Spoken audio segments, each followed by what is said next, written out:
লড়াই সংগ্রাম আন্দোলন জনগণের সাথে তারা থাকেন।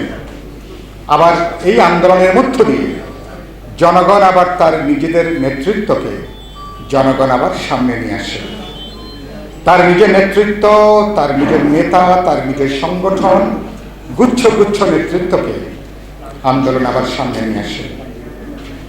গত অনেক দশক ধরে মাহমুদুর রহমান মান্নার নেতৃত্বে বিভিন্ন পর্যায়ে যে কখনো রাজনৈতিক উদ্যোগ, কখনো সামাজিক উদ্যোগ, সর্বশেষ যে রাজনৈতিক দল গঠন করার পর থেকে এবং এই আন্দোলনে সময় ইতিহাস যাদেরকে সামনে নিয়ে আসছে, যাদের বক্তব্য কণ্ঠস্বর শোনার জন্য মানুষ তাকিয়ে থাকে, মাহমুদুর রহমান মান্না তার মধ্যে অন্যতম।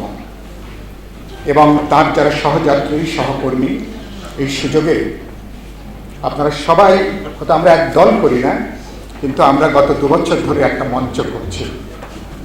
অনেক সময় নিজের দলের অনেক নেতা কর্মীদের সাথে এত বন্ধুত্ব গড়ে ওঠে নানা কারণে, কিন্তু নাগরিক পক্ষের অনেক নেতা কর্মী সংগঠনদের সাথে প্রায় একটা আত্মিক সম্পর্ক, বন্ধুত্ব, সেটা কিন্তু গড়ে ওঠে।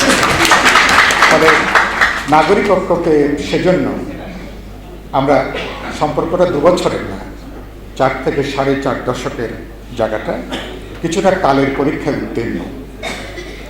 আরেকটা হচ্ছে যে বিরোধী দল করাটা বাংলাদেশে এখন খুবই ঝুঁকিপূর্ণ। আপনারা জানেন সরকার পদত্যাগ করতে চায় না। কেন চায় না? যে বিরোধী দলে যেতে চায় না, বিরোধী শিবিরে বসতে চায় না।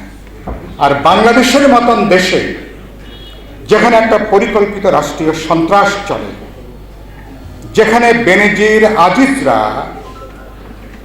তারা যেখানে ঠান্ডা মাথায় অনেক অপরাধ সংগঠিত করেন, যেখানে রাষ্ট্রীয় সন্ত্রাস চলে, যেখানে শীতাতপ নিয়ন্ত্রিত কক্ষে বসে অনেক সময় রাষ্ট্রীয় সন্ত্রাসের পরিকল্পনা করা হয়, ঠান্ডা মাথায় মানুষকে খুন করা হয় শুধুমাত্র রাজনৈতিক বিশ্বাসের জন্য, রাজনৈতিক দল করার জন্য, বিরোধী দল করার জন্য, সে সময় নাগরিক ঐক্য এরকম একটা দল তৈরি করাটা এটা খুবই ঝুঁকিপূর্ণ। সেই ঝুঁকিটা আপনারা নিয়েছেন। এরপরও বেশ কিছু দলের জন্ম হয়েছে, যারা অধিকাংশ এখন রাজপথে আছেন। আমি এই সুযোগে নিশ্চয়ই সবাইকে স্বাগত জানাই, সবাইকে আমরা এখানে ধন্যবাদ দেব। সুতরাং এজন্য সরকার কখনো বিরোধী দলে তারা যেতে চায় না। বিরোধী দলে যাওয়াটা মানে অনেক গজবের মতন।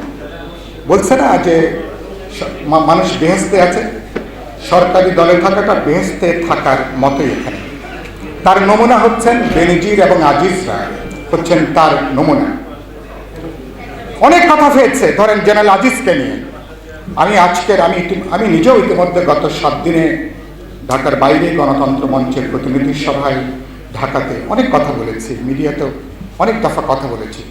আজকে যেটা আমি বিশেষভাবে উল্লেখ করতে চাই,